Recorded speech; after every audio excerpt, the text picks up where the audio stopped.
London, 1803.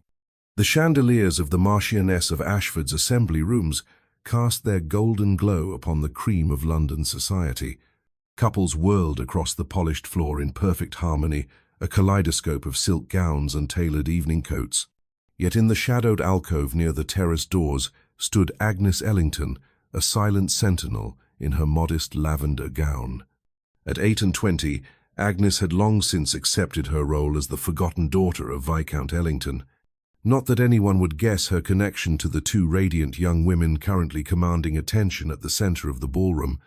The Ellington sisters, Catherine and Julia, were the triumphs of the season, each more dazzling than the last. Catherine had just secured an engagement to the Earl of Pemberton, while Julia was being courted by no fewer than 3 eligible gentlemen. "Your sisters have outdone themselves tonight," came a familiar voice.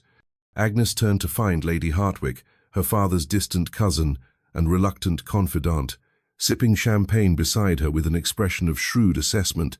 "Indeed," Agnes replied carefully. "Catherine appears to have captivated Lord Pemberton entirely.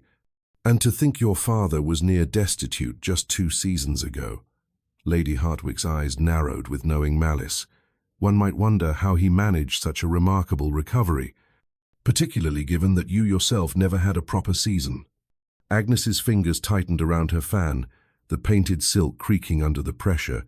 Few knew the truth that it was her dowry, the money left by her maternal grandmother, that had funded her sisters' lavish debuts and secured their glittering futures. Her own prospects had been the sacrifice, willingly made but bitterly felt. "Providence has been kind to us," Agnes replied diplomatically, the lie tasting of ash on her tongue. "Providence indeed," Lady Hartwick sniffed, her voice dropping to a conspiratorial whisper, "though I wonder if Providence will be equally generous when the creditors come calling again. Your father's investments in the cotton mills have failed catastrophically, my dear. The whispers have already begun in certain circles. Complete insolvency within the month, I'm told." A cold dread settled in Agnes's stomach, spreading through her limbs like ice water. The money was gone, then. All of it. Every penny of her inheritance, her future, her hopes squandered on her father's reckless schemes. She had nothing more to give. "I see you understand," Lady Hartwick continued with barely concealed satisfaction. "The Ellington name hangs by a thread, child. One scandal, one whisper of bankruptcy reaching the wrong ears, and all your sacrifices for your sisters will have been for naught. Their brilliant matches will evaporate like morning mist. No gentleman wishes to ally himself with a family teetering on the edge of ruin." Across the crowded ballroom, Agnes caught sight of her father, Viscount Ellington. His face was flushed with wine as he gestured animatedly to a group of younger gentlemen, his laughter too loud, his movements too unsteady. At 55, he retained the handsome features that had once made him a catch in his own season, though years of excess and poor judgment had carved deep lines around his eyes and mouth. Since her mother's death 5 years ago, he had sought solace in increasingly desperate investments and the bottom of brandy bottles, each scheme more disastrous than the last. And Agnes, dutiful eldest daughter that she was, had enabled every mistake by sacrificing her own future without complaint. "I shall speak with father," Agnes said finally, though she knew it would accomplish nothing. It never did. "See that you do," Lady Hartwick replied, her tone suggesting she expected nothing of the sort. "Though I suspect it's far too late for mere conversation to save the Ellingtons now." As Lady Hartwick drifted away to spread her poison elsewhere, Agnes remained in her shadowed alcove, watching her radiant sisters dance with their wealthy suitors, watching her father drink himself into oblivion, and feeling the weight of their collective ruin settling onto her already burdened shoulders. She had given everything, her dowry, her season, her youth, her prospects, and it had not been enough. It would never be enough. The music swelled, bright and mocking, as Agnes Ellington contemplated the death of hope. Then the room changed. A hush fell over the assembly, spreading outward from the entrance like ripples on a still pond. Even the orchestra seemed to falter, the violins losing their rhythm for just a heartbeat before recovering. Agnes looked up from her private despair to see what could possibly command such immediate, universal attention. The Duke of Silvermere had arrived. Reginald Godfrey, 6th Duke of Silvermere, stood framed in the entrance to the ballroom, tall, imposing and austere in his impeccably tailored evening clothes. At 36, he was considered the most formidable bachelor in England, not for his eligibility but for his legendary coldness. His face, all sharp angles and aristocratic severity, might have been carved from marble for all the warmth it displayed. His title stretched back 3 centuries. His fortune was incomprehensible. His estates encompassed more land than some European principalities, and his reputation for icy detachment was absolute. "Good God," someone whispered nearby. "I didn't think Silvermere attended these affairs anymore." "He doesn't," another voice replied. "Not since the scandal with Lady Vanessa Caldwell last year." Agnes watched, as everyone watched, as the Duke's cold grey eyes swept across the ballroom with the methodical assessment of a general surveying a battlefield.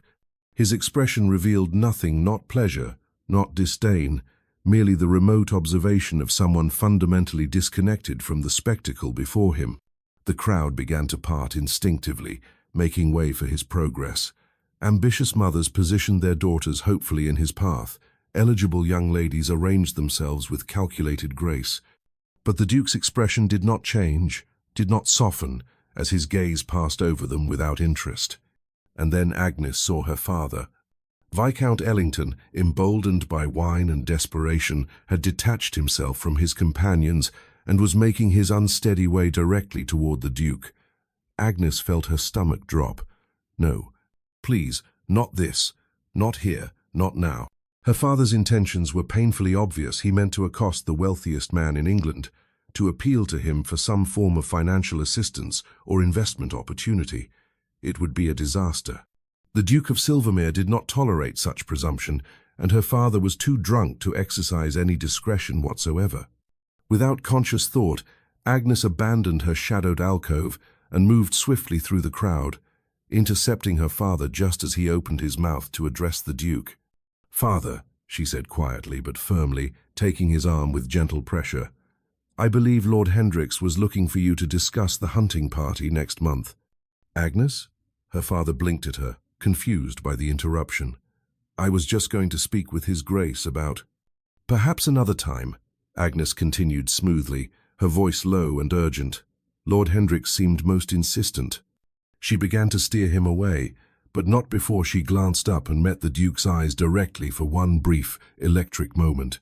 He was looking at her, truly looking at her, not through her as most of society did.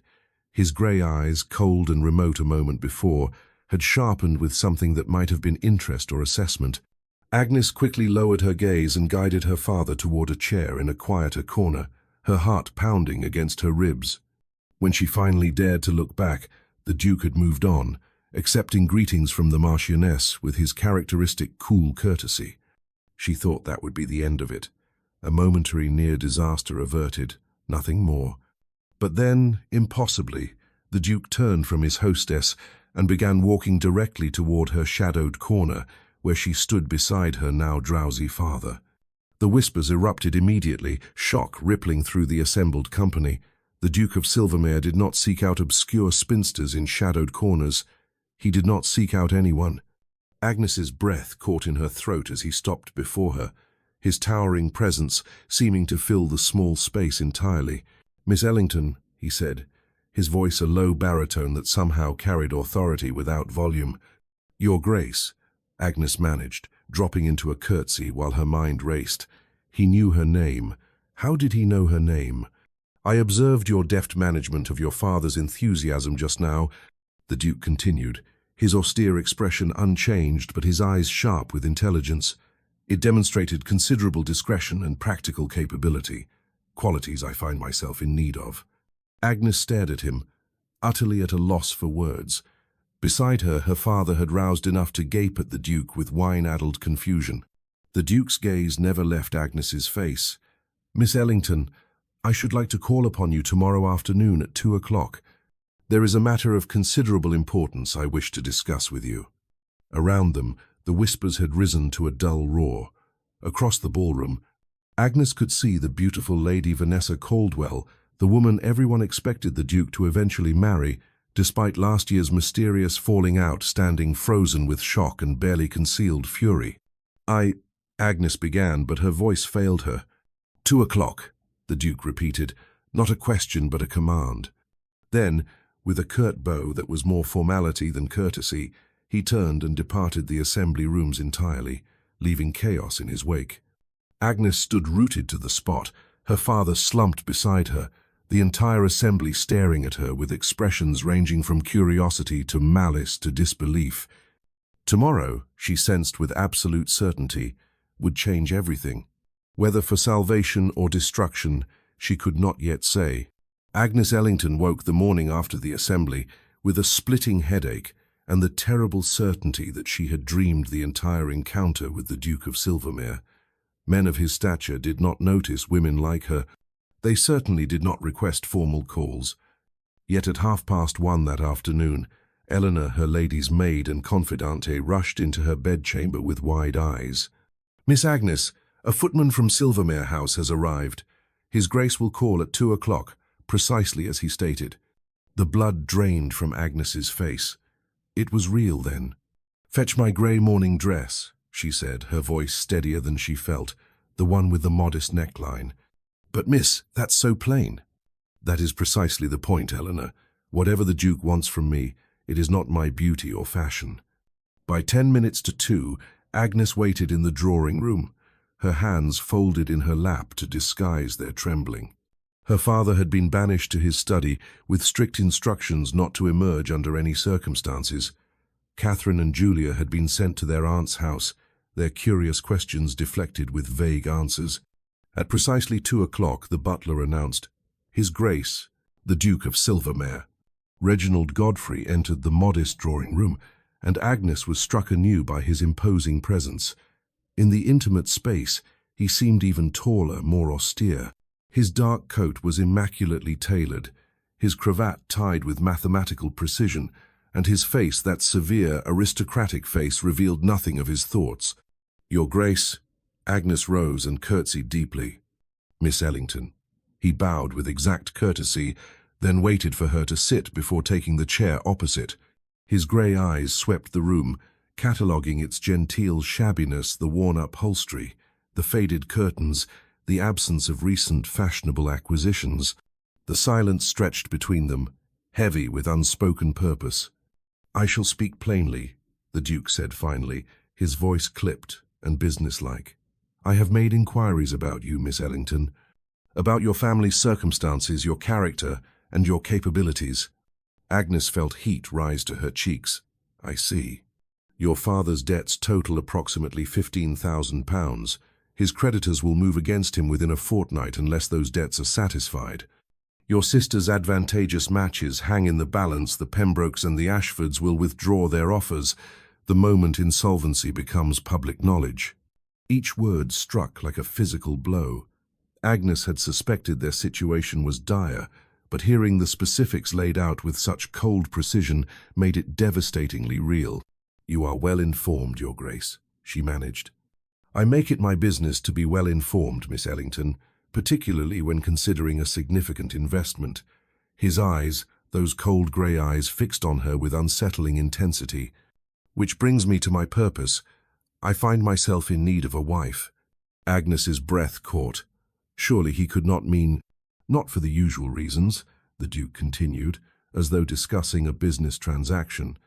"I require a duchess who can manage my estates with discretion and efficiency.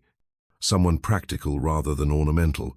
Someone who will not harbor romantic delusions about our arrangement." "Your Grace, I don't understand." "I am proposing a marriage of convenience, Miss Ellington, a mutually beneficial arrangement. I will settle your father's debts in their entirety and provide generous dowries for any future Ellington daughters. In exchange, you will become the Duchess of Silvermere and manage my household affairs with the same capable discretion you demonstrated last evening." Agnes stared at him, certain she had misheard. "You wish to marry me? To solve my family's financial difficulties?"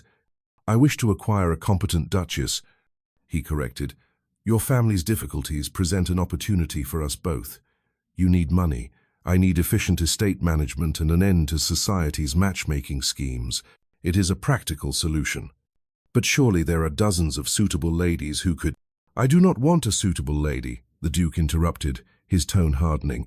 "I want someone who understands the value of discretion, someone who will not expect affection or romantic sentiment, someone whose gratitude for the arrangement will ensure loyal, efficient service."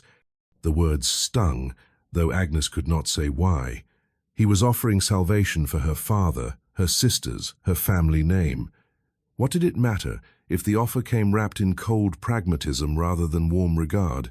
"You would have complete authority over household management," the Duke continued. "A generous allowance for your personal use. Separate chambers, naturally. I ask only that you maintain the appearance of a harmonious marriage in public and manage my estates with the competence I believe you possess." "And in private?" Agnes heard herself ask. "In private, we need be nothing more than civil business partners. I will not intrude upon your time or demand your company beyond what is necessary for appearances. You will have freedom, financial security, and the protection of my name. Is that not preferable to watching your family descend into disgrace?" Agnes looked down at her hands, work-worn and unadorned. 28 years old, her dowry spent, her youth fading, her prospects non-existent. And here sat the wealthiest duke in England, offering her a bargain that would save everything she held dear. At the cost of hope, at the cost of love, at the cost of any dream she might have secretly harbored of someday being chosen for herself rather than her utility. "I require an answer within 24 hours, the Duke said, rising. "I trust you understand the urgency of your family's situation." Agnes stood as well, her decision already crystallizing despite the ache in her chest. "I need no time for consideration, Your Grace. I accept your proposal." Something flickered in his eyes, surprise perhaps or approval. "Excellent. I shall have my solicitor call tomorrow to arrange the settlements. We will marry by special license within the week. The sooner the arrangement is formalized, the sooner I can satisfy your father's creditors." He moved toward the door, then paused, turning back to face her. "Miss Ellington, I want to be clear about one thing. I am not a romantic man. I do not believe in love matches or sentimental attachments, but I am a fair man. If you fulfill your duties as my Duchess, you will find me a satisfactory husband." "I understand perfectly, Your Grace," Agnes replied, lifting her chin with what dignity she could muster. "You are acquiring efficient household management. I am acquiring financial salvation. It is, as you said, a practical arrangement." "Precisely," he bowed. "Good day, Miss Ellington, or rather, I should practice saying good day, future Duchess of Silvermere." After he departed, Agnes sank back into her chair, her hands shaking so violently she had to clasp them together. In one brief conversation, her entire future had been decided. She would become a duchess, one of the highest-ranking women in England, and she would do so without love, without affection, without even the pretense that she was anything more than a capable administrator in silk gowns. Eleanor entered quietly, her face anxious. "Miss Agnes, what did His Grace want?" Agnes looked up at her faithful maid, her voice hollow. "He wanted a transaction, Eleanor, and I have just agreed to become one." The Duke's solicitor arrived the following morning with a stack of documents that would have impressed the Crown's own legal counsel. Agnes sat in the drawing room while Mr. Pemberton, a sharp-eyed man of middle years, laid out the marriage settlements with clinical precision. "The Duke has been extraordinarily generous," Mr. Pemberton announced. "All of Viscount Ellington's debts totaling £14,732 will be satisfied immediately upon the marriage. Additionally, a sum of £5,000 will be settled upon each of your sisters as dowry enhancement." Agnes's father, summoned from his study and miraculously sober, looked as though he might weep with relief. "There is also a personal allowance of £2,000 per annum for your Grace's exclusive use, Mr. Pemberton continued, addressing Agnes directly. "Separate from household expenses, naturally. The Duke wishes you to have complete financial independence for personal expenditures." £2,000? Agnes repeated faintly. It was more money than she had ever dreamed of possessing. "His Grace is nothing if not thorough, Mr. Pemberton replied. "He also stipulates that upon his death you will receive Clearwater House in Hampshire and an annual income of £5,000 as your widow's portion. Should there be children—" "There will be no children," came the Duke's voice from the doorway. Everyone turned to find Reginald Godfrey entering without ceremony, his expression as austere as ever. "Miss Ellington and I have agreed this is to be a marriage of practical convenience, Mr. Pemberton. Please strike any provisions regarding heirs." Agnes felt her face flame with embarrassment. The topic of children, or rather, the explicit absence of them discussed so clinically in front of her father and the solicitor, made the true nature of their arrangement painfully clear. "As you wish, Your Grace," Mr. Pemberton said smoothly, making a notation. The Duke turned to Viscount Ellington. "My lord, I trust these terms are satisfactory." "Satisfactory?" Agnes's father rose unsteadily. "Your Grace, you are the salvation of our family. I cannot adequately express my gratitude." "No gratitude is necessary," the Duke interrupted. "This is a business arrangement that serves both our interests. I acquire a capable duchess. Your family avoids disgrace. We each gain what we need." The words, though pragmatic, settled over the room like a chill. Agnes watched her father's hopeful expression falter, saw Mr. Pemberton's careful neutrality, and felt the weight of what she was agreeing to sink deeper into her bones. "If there are no objections," the Duke continued, "the wedding will take place 3 days hence at St. George's, Hanover Square. A small ceremony, immediate family only. I see no reason for spectacle." "Of course, Your Grace," Agnes's father agreed quickly. "Whatever you think best." "Miss Ellington?" The Duke's grey eyes turned to her. "Have you any objections to these arrangements?" Agnes looked at the documents spread before her, the salvation of her family's honour, her sister's futures, her father's redemption from his own poor choices, all purchased at the price of her own romantic hopes.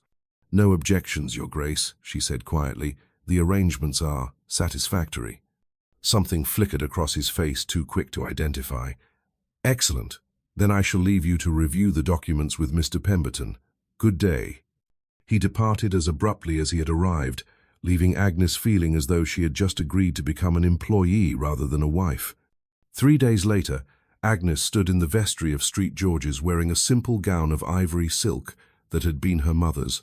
Catherine and Julia had wept as they helped her dress, their joy at their own saved prospects mixing with concern for their eldest sister's loveless match. "Are you certain, Agnes?" Catherine had whispered. "To marry without affection?" "I am certain," Agnes had replied firmly. "This is my choice, freely made." Now, as she walked down the aisle on her father's arm toward the tall, austere figure of the Duke of Silvermere, Agnes felt the finality of that choice settling around her like chains forged of duty and necessity. The ceremony was brief, efficient, devoid of sentiment. The Duke's responses were correct, but emotionless. When he slipped the heavy gold band onto her finger, his touch was impersonal, his expression unchanged.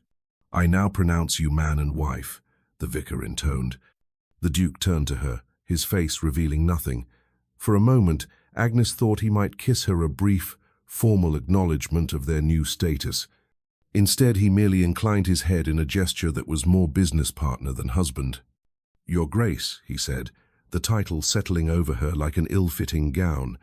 "Your Grace," she replied, her voice steady despite the hollowness in her chest. They signed the register in silence. Agnes Ellington ceased to exist. In her place stood the Duchess of Silvermere, a woman who had traded her name and her future for the privilege of managing another man's household with discretion and efficiency.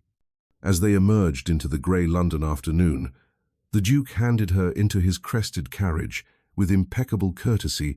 "We leave for Silvermere immediately," he informed her. "I have business there that cannot be delayed." "Of course, Your Grace," Agnes replied, taking her seat.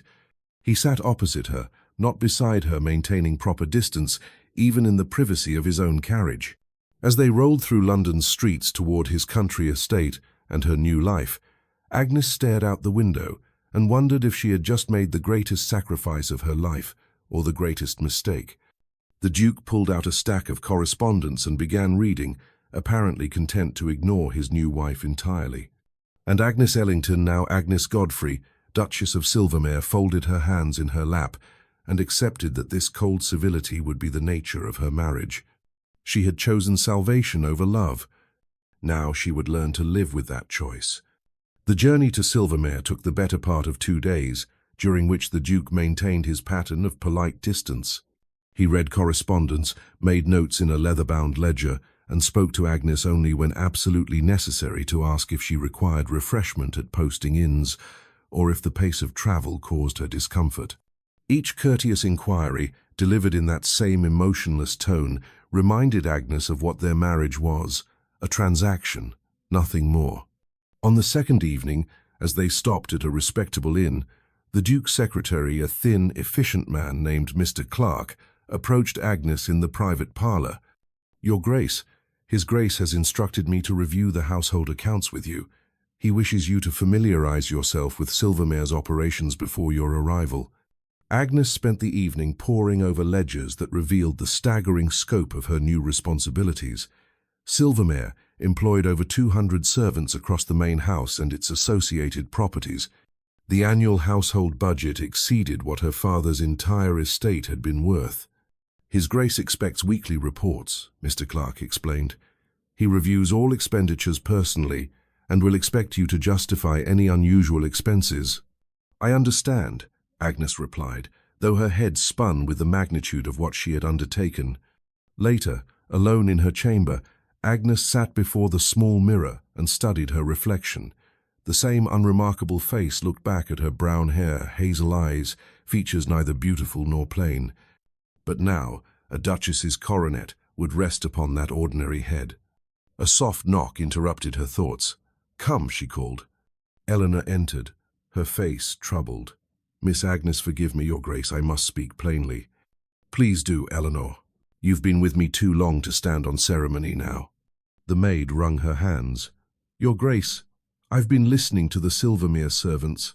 They say His Grace is cold, that the house is like a mausoleum, that he never laughs, never shows warmth to anyone.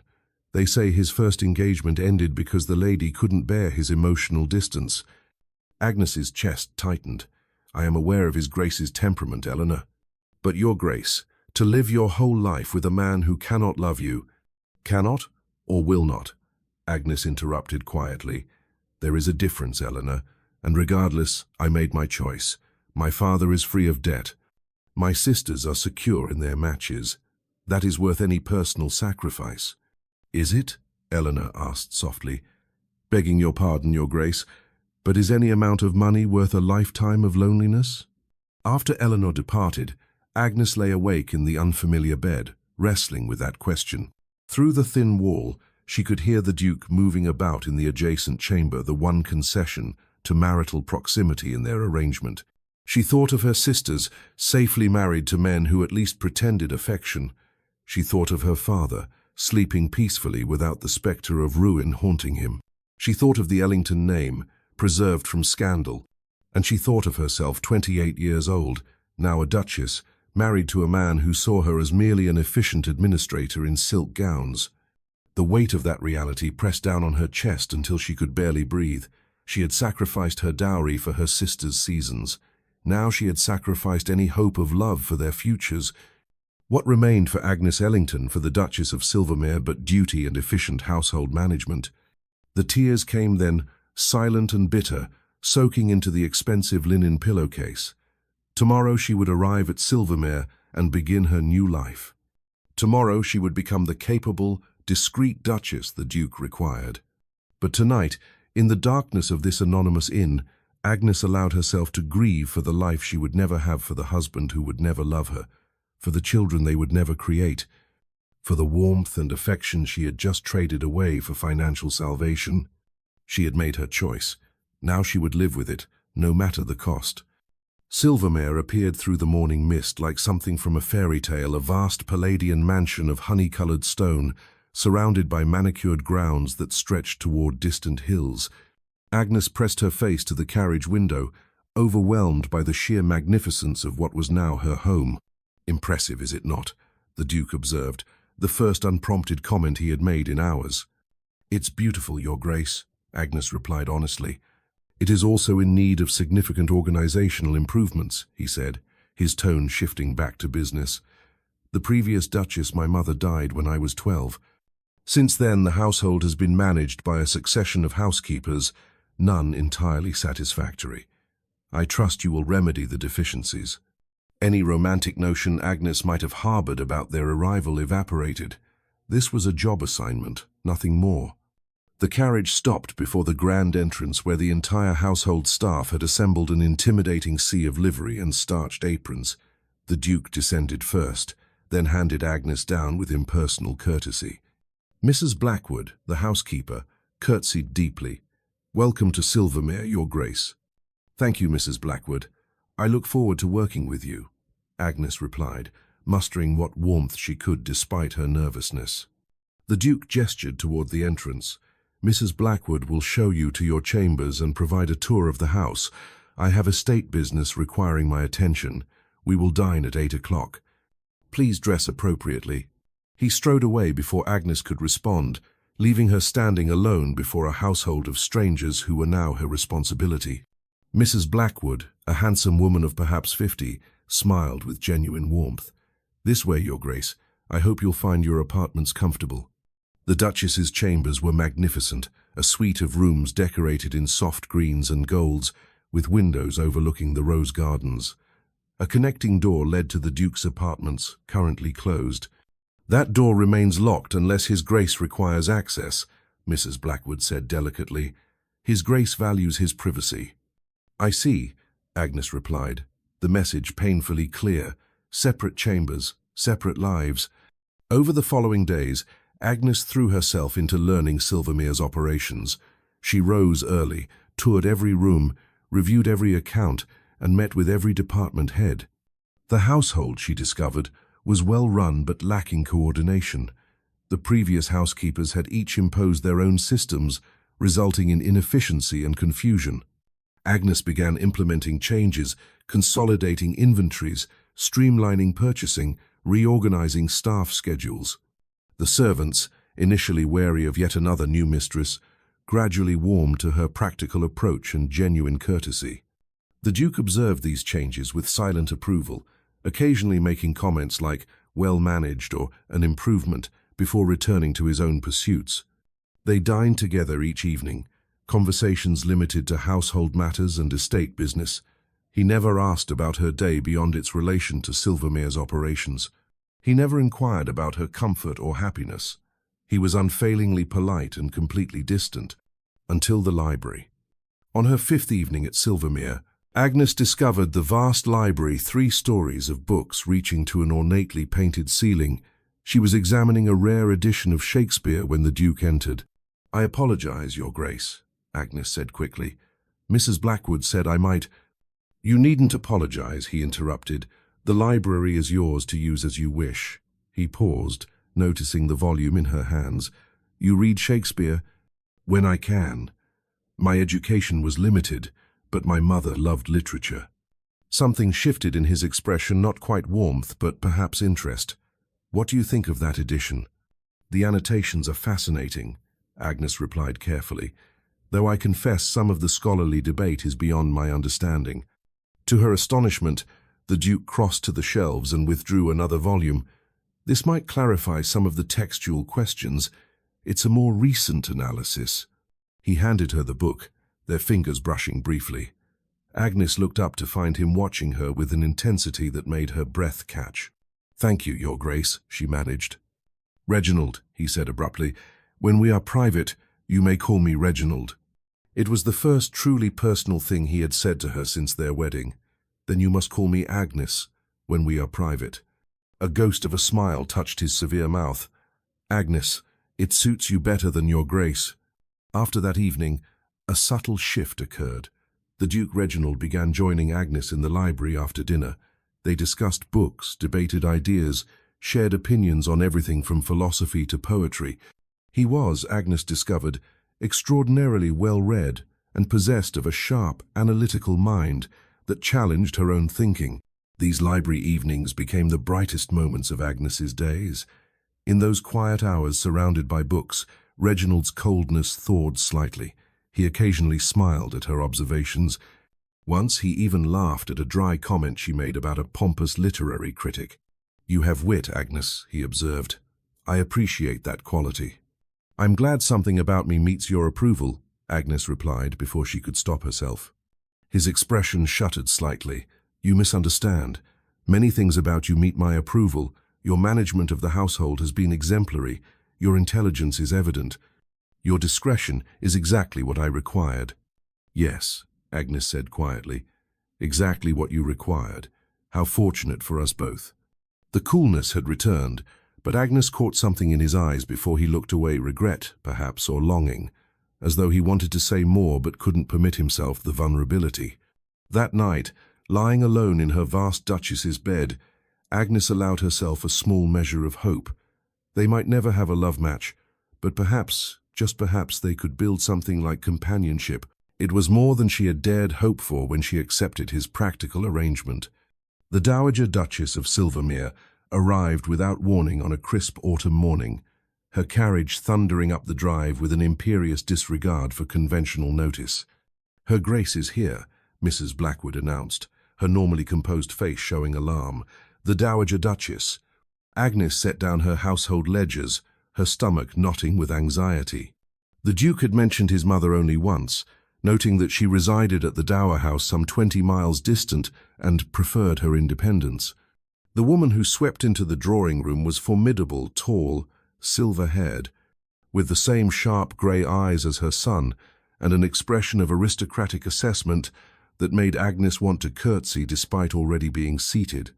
"So," the Dowager Duchess announced without preamble, "you are the practical arrangement my son has acquired." Agnes rose and curtsied deeply. "Your Grace, I am honored to—" "Dispense with the pleasantries, child. I came to see what manner of woman my son chose when he finally consented to marry. Sit." Agnes sat, feeling like a candidate for employment rather than the current Duchess of Silvermere. The Dowager circled her slowly, examining Agnes as one might evaluate livestock.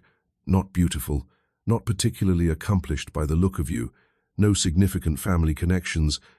Yet Reginald chose you. Why?" "His Grace required an efficient household manager," Agnes replied, lifting her chin. "I fulfill that function." The Dowager sat opposite her. Tea. It was not a request. Agnes rang for refreshments, enduring the Dowager's silent scrutiny until Mrs. Blackwood arrived with a tray. "Leave us," the Dowager commanded. Once they were alone, the older woman's severe expression softened marginally. "You're not a fool, at least. That's something. Tell me, does my son treat you well?" "His Grace is unfailingly courteous," Agnes replied carefully. "Courteous. Cold word, that. Does he speak to you beyond household matters?" Agnes hesitated. "We discuss books, in the library after dinner." Something flashed across the Dowager's face, surprise, perhaps pleasure. "Books? He allows you in his library?" "He invited me to use it freely, Your Grace." The Dowager was silent for a long moment, her expression thoughtful. Then, unexpectedly, she reached over and patted Agnes's hand with surprising warmth. "Perhaps there is hope for you both after all. Listen to me, child, and listen well. My son is not naturally cold. He became that way." Agnes leaned forward, her curiosity overwhelming her caution. "I don't understand." "His father, my late husband, was a harsh man, brilliant, but utterly without warmth. He believed emotion was weakness, affection, a distraction from duty. He raised Reginald accordingly, punishing any display of feeling, any sign of childish vulnerability." The Dowager's voice tightened with old pain. "I tried to protect him, to offer love when his father would not. But after I left, after I could no longer bear my husband's cruelty, Reginald was 12 and entirely alone. He learned to survive by becoming what his father demanded, cold, efficient, emotionless." Agnes felt tears prick her eyes. "How terrible." "It was worse than terrible. It was a slow murder of everything warm and human in a sensitive child. By the time my husband died and Reginald inherited, the damage was complete. He had forgotten how to feel, how to connect, how to love." The Dowager fixed Agnes with an intense stare. "But you say he shares his library with you. He discusses books. Those are chinks in his armor, child. Reginald loved literature as a boy. It was his refuge, his secret joy. If he's sharing that with you, then somewhere beneath all that ice, a part of him still remembers how to be human." "What are you asking me to do?" Agnes whispered. Break the cycle, the dowager replied fiercely. My son married you for practical reasons, yes, but Agnes, you don't mind if I call you Agnes? Please do, Your Grace. Agnes, you have a choice before you. You can accept this cold marriage and live out your days in comfortable, loveless duty. Or you can fight for the man Reginald might have been, could still be, if someone cared enough to reach him. He doesn't want love, Agnes protested. He made that abundantly clear. This is a business arrangement. What my son thinks he wants and what he truly needs are very different things. He spent 24 years building walls around his heart. But I've watched you manage this household for 3 months now. I've heard the servants' reports. You're kind but firm, practical but not cruel, intelligent and resourceful. The dowager stood, preparing to depart. You could be the making of him, Agnes, or you could simply manage his estates efficiently and call it enough. The choice is yours. After she left, Agnes sat alone in the drawing room for a long while, her mind spinning with revelations. She thought of Reginald's severe expression, his emotional distance, his careful control over every interaction. And beneath it, she now imagined a lonely child who had learned that feelings were punished, that love was weakness. That evening in the library, Agnes watched him differently, saw how his shoulders relaxed slightly when they discussed poetry, noticed how his voice softened when explaining a complex philosophical point, caught the brief flash of pleasure when she made an intelligent observation. You're quiet tonight, Reginald observed. Is something troubling you? Your mother visited today, Agnes replied. His expression shuttered immediately. I see, she is, direct in her assessments. She's worried about you. She needn't be. I am perfectly content with our arrangement. Are you? Agnes asked softly. Truly content, Reginald? He met her eyes, and for just a moment, something cracked in his careful facade, a glimpse of vast, aching loneliness before the walls slammed back into place. I am content enough, he said finally.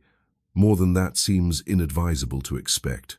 Agnes's heart broke for him, for the boy who had learned to equate love with punishment, for the man who had forgotten how to hope for more than efficiency and duty. She couldn't force him to love her, but perhaps she could teach him that it was safe to try. The change began subtly, so gradually that Agnes couldn't identify precisely when Reginald's coldness started to thaw. It was in small gestures. The morning he appeared in the breakfast room earlier than usual, claiming he wished to coordinate schedules, but lingering over coffee to discuss the day ahead. The afternoon he invited her to ride out with him to inspect the tenant farms, explaining each family's circumstances with unexpected warmth. The evening he entered the library carrying 2 glasses of wine, setting one before her without comment. I thought you might appreciate this vintage, he said simply. It pairs well with Shakespeare. Agnes looked up from her book, startled by the thoughtfulness. Thank you, Reginald. That's very kind. Something flickered across his face, pleasure perhaps, at being called kind. He sat in his usual chair, but Agnes noticed he had positioned it slightly closer to hers than before. As weeks passed, these small intimacies accumulated. Reginald began seeking her opinion not just on household matters, but on estate decisions which tenant farmer deserved leniency on overdue rent, whether to invest in new agricultural equipment, how to handle a dispute between neighboring properties. Your judgment is sound, he told her one morning as they reviewed account books together in his study. More than that, your instincts about people are remarkably accurate. You see character where I see only numbers and obligations. Agnes felt warmth bloom in her chest. I merely try to remember that behind every entry in these ledgers is a real person with real struggles. Reginald was silent for a moment. His grey eyes studying her with that intensity she had learned meant he was processing something significant. Yes, that perspective is valuable. I tend to forget the human element in my pursuit of efficiency. Perhaps we balance each other then, Agnes suggested carefully. Your analytical mind and my, whatever you wish to call it. Compassion, Reginald said quietly. You have compassion, Agnes. It's a quality I've never adequately valued. My father would have considered it weakness. It was the first time he had spoken of his father unprompted. Agnes held her breath, afraid to interrupt this rare moment of vulnerability. He was wrong about many things, Reginald continued, his voice rough. I'm beginning to understand that.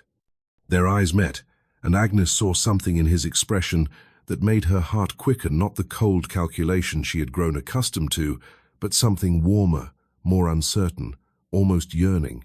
The moment stretched between them, charged with unspoken possibility. Then Reginald cleared his throat and returned his attention to the ledgers, but Agnes noticed his hand trembled slightly as he turned the page. The shift became more pronounced after the incident with the Ashford child. Agnes was visiting the Tennant farms when she encountered young Tom Ashford, the blacksmith's son, writhing in pain beside the forge. His arm had been badly burned. Without hesitation, Agnes sent for the doctor, administered immediate treatment from her stillroom supplies, and sat with the terrified boy until help arrived. She returned to Silvermere hours later, her dress stained with ash and medicinal ointments, exhausted but satisfied that young Tom would recover.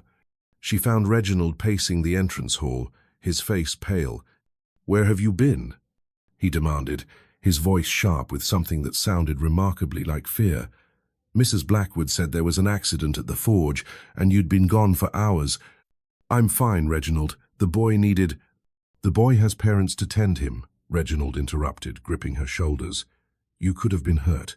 The forge, Agnes, do you understand how dangerous—" He stopped abruptly, seeming to realize he was touching her, that his hands were shaking, that his careful control had shattered completely. "I apologize," he said stiffly, dropping his hands and stepping back. "That was inappropriate. You are free to manage the estate as you see fit." But Agnes had seen something in his eyes, during those brief moments, genuine fear for her safety, concern that went far beyond what one might feel for an efficient employee. "Reginald," she said softly, "were you worried about me?" He turned away, his shoulders rigid. "I was concerned about the disruption to household operations should something happen to you. You've made yourself indispensable." The words might have been cold, but his voice betrayed him. There was warmth there, carefully suppressed but unmistakable. "Thank you," Agnes said simply, "for worrying. Even if you don't wish to admit that's what you were doing." He glanced back at her, and for just a moment, his severe expression softened into something almost tender. "Go change, Agnes. You look like you've been through a battle. Will you join me for dinner? I'd like to tell you about Tom Ashford. He's a brave child." "Yes," Reginald replied. "I'll join you." That evening at dinner, Agnes spoke about the Tennant families with unprecedented candor, sharing not just facts but feelings, her admiration for Mrs. Ashford's strength, her concern for old Mr. Davis's declining health, her hopes for young Mary Fletcher, who showed promise as a seamstress. Reginald listened with an attention that went beyond polite interest. He asked questions, made thoughtful observations, and most remarkably shared his own concerns about specific families, admitting that he sometimes struggled to balance financial necessity with human compassion. "Your father raised you to see people as resources rather than individuals," Agnes ventured carefully. "But Reginald, that's not who you truly are. I've watched you with the Tennants. You're far more caring than you permit yourself to show." His hands stilled on his wineglass. "Caring is a luxury I learned not to indulge." "Or perhaps it's a necessity you learn to suppress," Agnes countered gently. "There's a difference." Reginald met her eyes across the table, and Agnes saw the internal battle playing out in his expression, the desire to remain safely distant, warring with something warmer, more human. "Agnes," he said finally, his voice low, "this arrangement between us—" "Yes?" "It has become more than I anticipated, more comfortable, more—" he struggled for the word— "important to me." Agnes's heart hammered against her ribs. Important how? But Reginald shook his head, the moment of vulnerability passing. "Simply that I find your company agreeable, more agreeable than I expected when I proposed this practical arrangement." It wasn't a declaration of love, but from a man who had spent his life suppressing emotion, it was something close to one. "I find your company agreeable as well," Agnes replied softly. "Very much so, Reginald." He looked at her then with an expression so unguarded that it stole her breath, wonder and fear and longing all visible in his grey eyes before he looked away. That night, Agnes lay awake in her chambers, hearing Reginald move about in his own rooms beyond the locked connecting door. She thought about the Dowager's challenge, asterisk. You could be the making of him, or you could simply manage his estate sufficiently and call it enough. Asterisk. Agnes had made her choice. She would fight for the man. Reginald could be the warm, caring person buried beneath years of learned coldness. Not because she wanted to change him, but because she had glimpsed who he truly was beneath his armor. And that man, vulnerable, yearning, desperately lonely, was worth fighting for.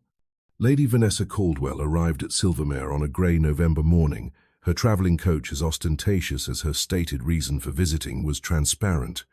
The poor dear claims to be passing through on her way to Bath. Mrs. Blackwood reported with barely concealed skepticism. She's requested accommodations for 3 days. His Grace has agreed, though he seemed displeased.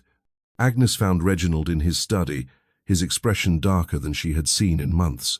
"You know of Lady Vanessa's arrival," he said flatly. It was not a question. "Mrs. Blackwood informed me. Shall I prepare the blue suite for her?" "The blue suite is draughty and the farthest from the main house," Reginald observed. "Yes, prepare it." Despite herself, Agnes smiled at his pettiness. "You don't wish her here." "I do not." He set down his pen with deliberate care. "Agnes, there is something you should know about Lady Vanessa. We were involved briefly before our marriage. Society expected an announcement." Agnes felt her stomach drop, though she kept her expression neutral. "I see. It was never serious," Reginald continued, his eyes fixed on hers with unusual intensity. "A business arrangement similar to what I initially proposed to you. Her family needed the connection. I needed society to cease its matchmaking efforts. But she proved to be." He paused, choosing words carefully. "Indiscreet, manipulative. I ended the understanding before it became official. And now she's here," Agnes said quietly. "How convenient." "She will leave in 3 days," Reginald stated firmly. "I give you my word, Agnes. Whatever her purpose in coming, she will not succeed." But Lady Vanessa Caldwell was nothing if not persistent. She appeared at dinner that evening in a gown of striking crimson that made Agnes's modest blue silk look positively dowdy by comparison. Beautiful in a sharp, calculated way, Vanessa possessed the kind of polished elegance that came from years of perfecting one's appearance for maximum effect. "Your Grace," Vanessa cooed, addressing Reginald while barely acknowledging Agnes. "How wonderful to see you looking so well. Country life clearly agrees with you, though I confess I'm surprised you buried yourself here so completely. London has been absolutely bereft without your presence." "I prefer the country," Reginald replied coolly, "as does my wife." Vanessa turned to Agnes with a smile that didn't reach her eyes. "Of course. How lovely that you've adapted so well to rural isolation, Your Grace. Though I suppose when one has spent one's life in reduced circumstances, any improvement must seem marvelous." The barb was expertly delivered, insulting while maintaining plausible deniability. Agnes felt her cheeks heat, but kept her voice level. "I find Silvermere remarkably fulfilling, Lady Vanessa. The estate keeps me quite occupied." "Oh yes, the household management," Vanessa replied with barely concealed condescension. "How very practical of you. Though surely His Grace didn't marry simply to acquire a glorified housekeeper." "Lady Vanessa," Reginald's voice cut through the room like a blade. "I would appreciate if you would show my wife the courtesy her position demands." Vanessa's eyes widened with false contrition. "Of course, Your Grace.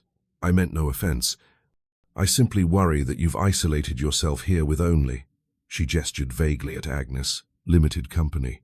The meal continued in tense civility, but Agnes felt the poison of Vanessa's words seeping into her thoughts. Asterisk. A glorified housekeeper. Asterisk. Wasn't that exactly what she was? An efficient administrator who happened to wear a duchess's coronet. After dinner, Agnes retreated to the library, her sanctuary. She was staring unseeing at a book when Vanessa appeared in the doorway. "Might I speak with you privately, Your Grace?" Every instinct told Agnes to refuse, but curiosity won out. "Of course, Lady Vanessa." Vanessa settled into the chair opposite with practiced grace. "I feel I should be honest with you, Duchess, to you. Reginald and I had an understanding before your hasty marriage. A real understanding, based on genuine affection and social compatibility." "His Grace told me you were acquainted," Agnes replied carefully. "Acquainted?" Vanessa laughed, the sound calculated to wound.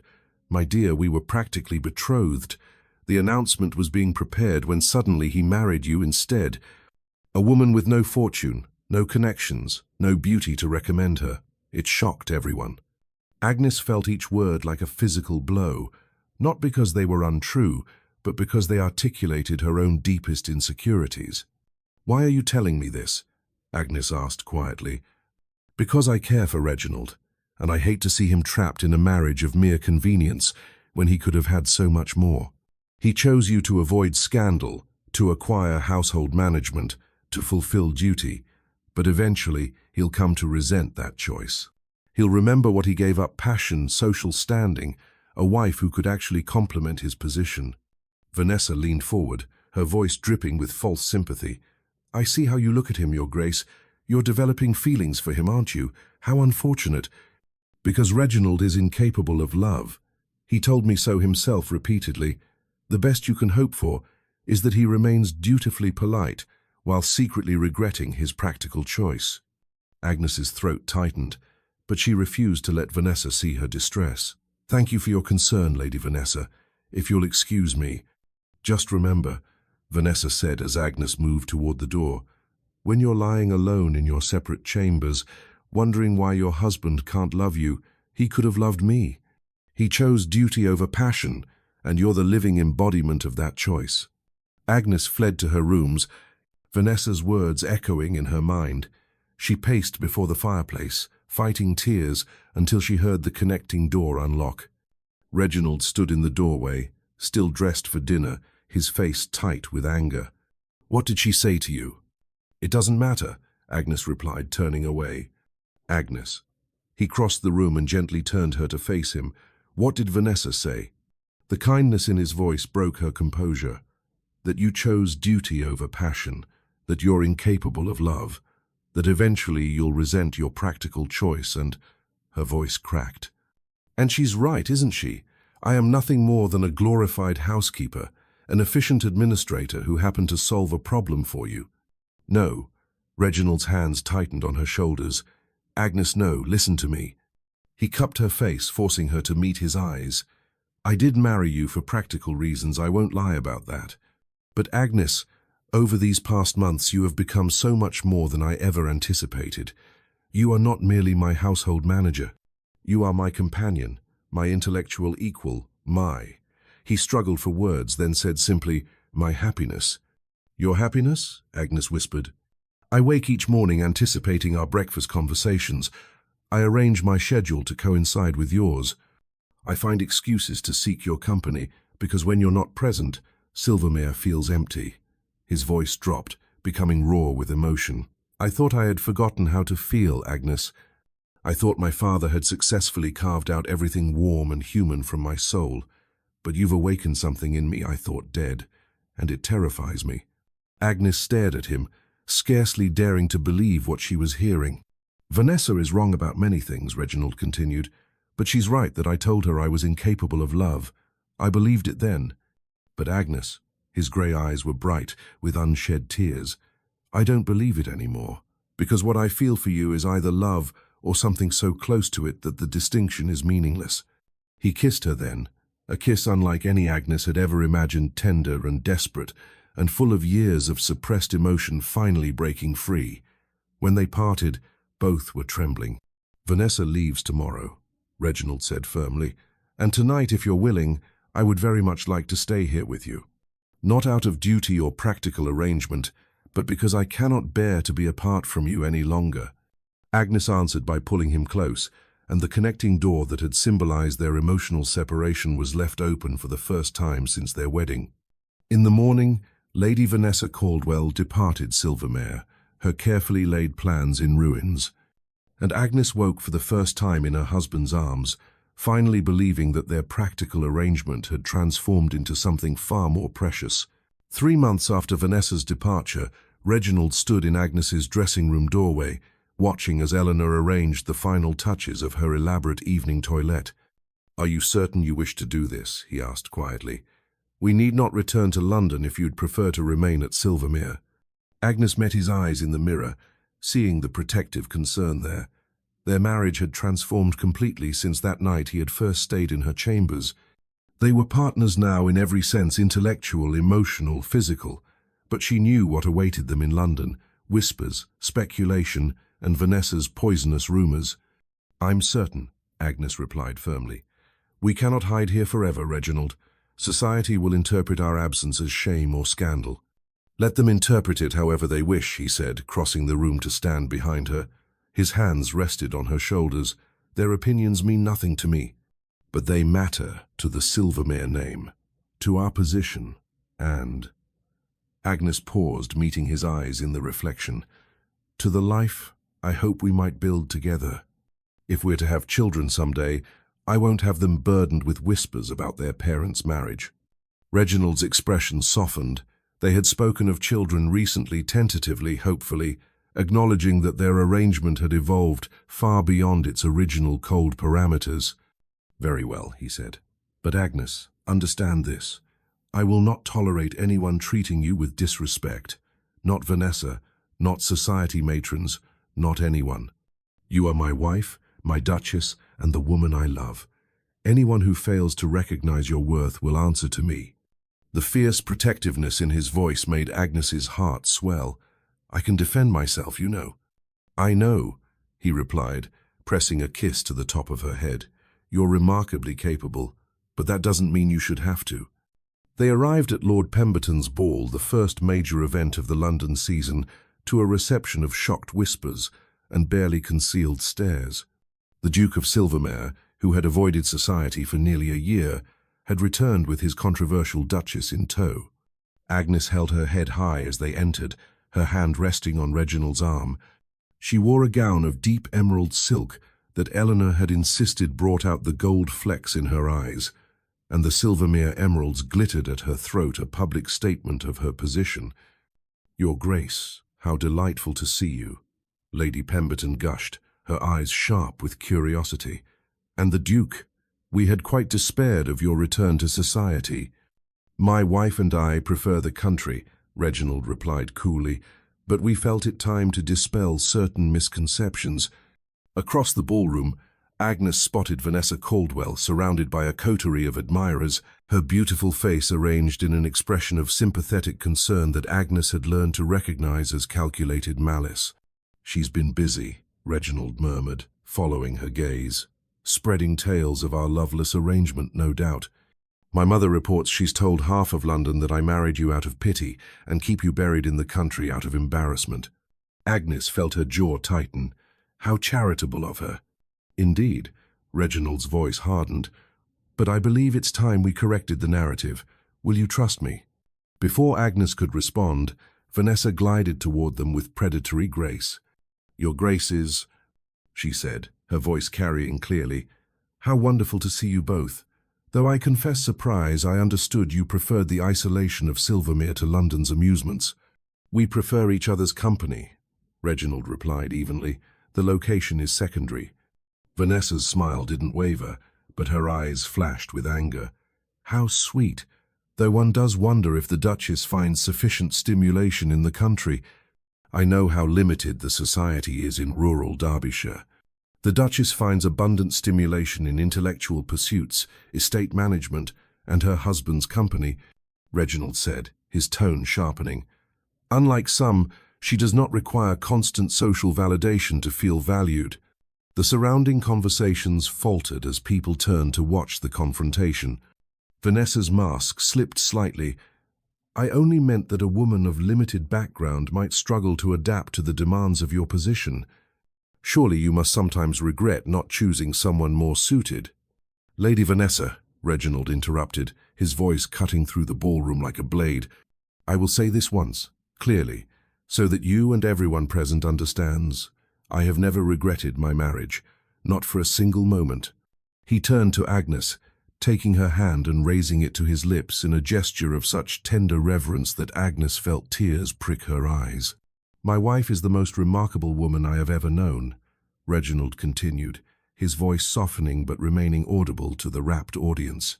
"She possesses intelligence that challenges me daily, compassion that humbles me constantly, and strength of character that I can only aspire to match. She transformed Silvermere from a house into a home. She transformed me from a man going through the motions of life into someone who actually lives. Vanessa's face had gone white, but Reginald wasn't finished. What began as a practical arrangement has become the greatest blessing of my existence. I love my wife, Lady Vanessa, completely, devotedly, and far more than I believed myself capable of loving anyone. That is the truth, regardless of what rumors you may have spread suggesting otherwise. The ballroom had fallen into absolute silence. Agnes stared at Reginald, her heart so full she could barely breathe. He had just publicly declared his love for her, something she knew cost him dearly, given his lifetime of emotional reserve. Furthermore, Reginald continued, his eyes never leaving Agnes's face.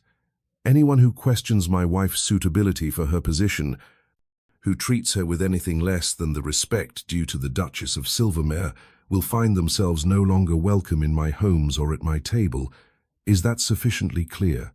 Perfectly clear, Your Grace, came the Dowager Duchess's voice from across the room. She approached with a smile of fierce approval. Well said, my son. Though I must add my own endorsement. The new Duchess of Silvermere has exceeded every expectation.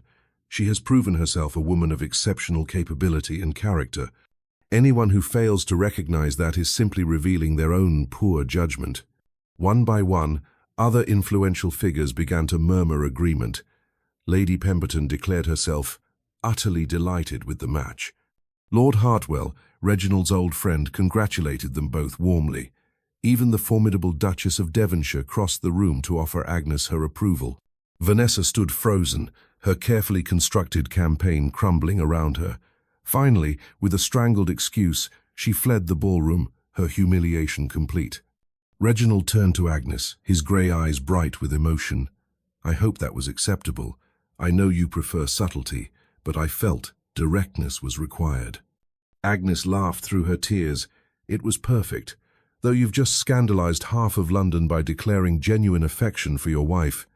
Let them be scandalized, Reginald replied, pulling her into his arms despite the impropriety.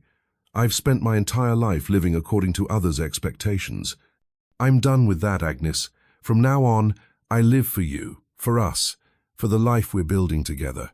He kissed her then, in the middle of the Pemberton ballroom, in front of the entire cream of London society, a kiss that left no doubt about the nature of their marriage. When they finally parted, Agnes was aware of shocked gasps, delighted whispers, and the Dowager's approving laughter. But more than that, she was aware of Reginald's arms around her, his heart beating against hers, and the absolute certainty that they had won. Not against Vanessa, not against society's judgment, but against the loneliness and emotional isolation that had nearly destroyed them both.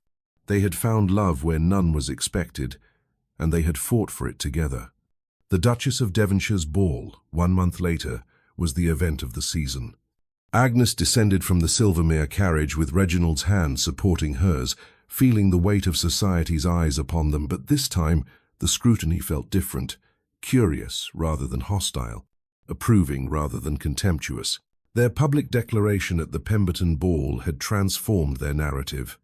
They were no longer the practical arrangement that shocked society, but rather a love story that had captured imaginations. The cold Duke melted by his capable Duchess, the overlooked spinster who won the most eligible bachelor's heart.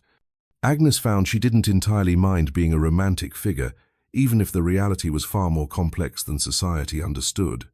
"Are you ready?" Reginald murmured as they approached the entrance. "With you beside me? Always." Inside, the ballroom glittered with candlelight and jewels. Agnes wore midnight blue silk with the complete Silvermere parure emeralds and diamonds that proclaimed her status unmistakably. But it was Reginald's pride in her, evident in every glance and gesture, that truly marked her as valued. They were immediately surrounded by well-wishers. Catherine and Julia rushed forward, their own marriages thriving thanks to Agnes's sacrifice, a sacrifice that had, unexpectedly, led to her own happiness. "You look radiant," Catherine whispered, embracing her sister. "Truly, Agnes, I've never seen you so happy." "I never knew I could be this happy," Agnes admitted. Their father approached more hesitantly, his eyes bright with emotion. "Agnes, my dear, I fear I never properly thanked you for what you did for our family. The sacrifice you made turned out not to be a sacrifice at all, Father. Agnes interrupted gently. It was a gift I didn't know I was receiving. As the evening progressed, Agnes found herself at the center of society's attention in a way she had never experienced. Ladies sought her advice on household management. Gentlemen complimented the Duke on his remarkable choice. Even the most formidable matrons unbent enough to acknowledge that the new Duchess of Silvermere had proven herself admirably suited to her position. But the true triumph came when the orchestra began the waltz. Reginald stood from his chair with unusual solemnity. Then, to Agnes's shock and everyone else's astonishment, he lowered himself to one knee before her. The ballroom fell silent. "Agnes," he said, his voice carrying clearly in the hushed space, "when I married you, I believed I was acquiring a practical solution to various problems. I was wrong. What I acquired was everything I never knew I needed: companionship, understanding, joy, and a love I had convinced myself I was incapable of feeling." He reached into his coat and withdrew a small velvet box. "This was my grandmother's ring. She, like you, was considered an unsuitable match, too practical, too intelligent, too independent for a duke's wife. Yet she and my grandfather shared 40 years of profound happiness. I should have given you this when we married, but I didn't understand then what I was truly receiving." Opening the box, he revealed an exquisite sapphire surrounded by diamonds. "Agnes Godfrey, Duchess of Silvermere, will you accept this ring not as payment for services rendered, but as a symbol of genuine love freely given? Will you allow me to court you properly, to woo you as you deserve, to spend every remaining day of my life proving myself worthy of the extraordinary gift of your affection?" Agnes stared at him through tears, aware of hundreds of eyes upon them, but caring only for the man kneeling before her, the man who had learned to love despite a lifetime of emotional starvation, who had opened his carefully guarded heart because she had been patient enough to wait for him. "Yes," she whispered, then louder. "Yes, Reginald, though you've already proven yourself worthy 1,000 times over." He slipped the ring onto her finger beside her wedding band, then rose and pulled her into his arms, kissing her thoroughly despite the impropriety. The ballroom erupted in applause and delighted exclamations. When they finally parted, Reginald smiled, a real, unguarded smile that transformed his entire face. "Will you dance with me, my love?" A proper waltz this time, with no doubts or reservations between us. Agnes placed her hand in his. "I would be honored, Your Grace." As they took the floor, Reginald drew her close, closer than was strictly proper, but no one seemed inclined to criticize. The music swelled, and they moved together with the ease of partners who understood each other completely. "What are you thinking?" Reginald murmured, his lips near her ear. "That I married you believing it was a necessary sacrifice," Agnes replied. "That I would trade my chance at love to save my family. I never imagined I might find love within the arrangement itself." "Neither did I," Reginald admitted. "I thought love was a fairy tale, Agnes, something that happened to other people, in other lives. I never dared hope it might happen to me. And now? Now I believe in miracles, because you, Agnes, are mine, my practical, capable, extraordinary miracle. The woman who taught me that it's never too late to become who you were meant to be." As the waltz continued, Agnes rested her head against Reginald's chest, listening to the steady beat of his heart, a heart she had once believed frozen but had discovered was simply waiting for the right person to thaw it. Around them, society watched and whispered approvingly. The practical arrangement had become a love match. The cold Duke had fallen to his knees for his capable Duchess. It was, they agreed, terribly romantic. But to Agnes and Reginald, swaying together in the candlelight, it was simply truth. Two lonely people who had found each other, learned to trust, and discovered that love real, enduring love could grow even in the most unlikely circumstances. The music faded, but they remained locked in their embrace for a moment longer. "Take me home, Reginald," Agnes whispered, "to Silvermere, where this all began." "Our home," he corrected softly, "where we built something neither of us dared imagine possible." They departed the ball early, causing more delighted speculation, and travelled through the night toward Derbyshire, toward Silvermere, where their practical arrangement had blossomed into partnership, and partnership had deepened into love. As dawn broke over the familiar landscape, the carriage crested the final hill. Silvermere appeared through the morning mist, just as it had on Agnes's first arrival, but everything had changed since then. She was no longer the desperate spinster accepting a loveless bargain. He was no longer the cold duke seeking efficient household management. They were simply Agnes and Reginald, husband and wife, partners in every sense, two people who had defied expectations and their own limitations to build something precious and rare. "Welcome home, my love," Reginald said as they approached the entrance. Agnes smiled, taking his hand. Home. Yes, finally, truly home. Asterisk, asterisk, epilogue, asterisk, asterisk, asterisk. 2 years later, the library at Silvermere asterisk. Agnes sat in her favorite chair, a book open on her lap but forgotten as she watched Reginald sprawled on the carpet, making exaggerated faces at the small bundle in his arms. "Who's the most brilliant baby in all of England?" he cooed in a voice that would have shocked anyone who remembered the cold Duke of 2 years past. "You are, yes you are, Miss Catherine Ellington Godfrey." Their daughter, 6 months old, with Reginald's grey eyes and Agnes's brown hair, gurgled delightedly. "You're spoiling her terribly," Agnes observed with amused affection. "I'm making up for lost time," Reginald replied, looking up with a smile that still, after 2 years, made Agnes's heart skip. "My own childhood was so cold. Catherine will never doubt she is loved." "She won't," Agnes agreed softly. "Neither will any of her siblings." Reginald's eyes brightened. "Siblings? Agnes, are you saying—" She nodded, her hand resting on her still flat stomach. "Early yet. But yes, Catherine will have a brother or sister by next spring." Reginald carefully placed the baby in her cradle, then crossed to Agnes, kneeling before her chair and taking her hands in his, an echo of that night at the Devonshire ball. "How did I become so fortunate?" he whispered. "I thought I was acquiring a practical solution. Instead, I found everything love, family, happiness I never believed possible." "We found each other," Agnes corrected, touching his face tenderly. "Two practical people who discovered that sometimes the most sensible arrangements lead to the most improbable joy." Reginald kissed her palm. "I love you, Agnes, more with each passing day. And I love you, Reginald. My cold Duke, who turned out not to be cold at all, just waiting for someone to recognize the warmth beneath the ice." As evening fell over Silvermere, they sat together in the library, Agnes reading, Reginald managing correspondence, their daughter sleeping peacefully nearby, and the silence between them was comfortable, companionable, full of the deep contentment that comes from being exactly where one belongs. The practical arrangement had become the love match of their generation, and they had the rest of their lives to continue building on the foundation they had so unexpectedly discovered. Agnes and Reginald's story reminds us that love can bloom in the most unexpected places, even in arrangements that begin with cold practicality rather than warm romance. Sometimes the greatest love stories start not with passion, but with partnership, respect, and the courage to let down our carefully constructed walls. If you have ever felt overlooked, undervalued, or resigned to a life without love, know that Agnes's journey is for you. It is never too late to be seen, to be chosen, to be cherished for exactly who you are.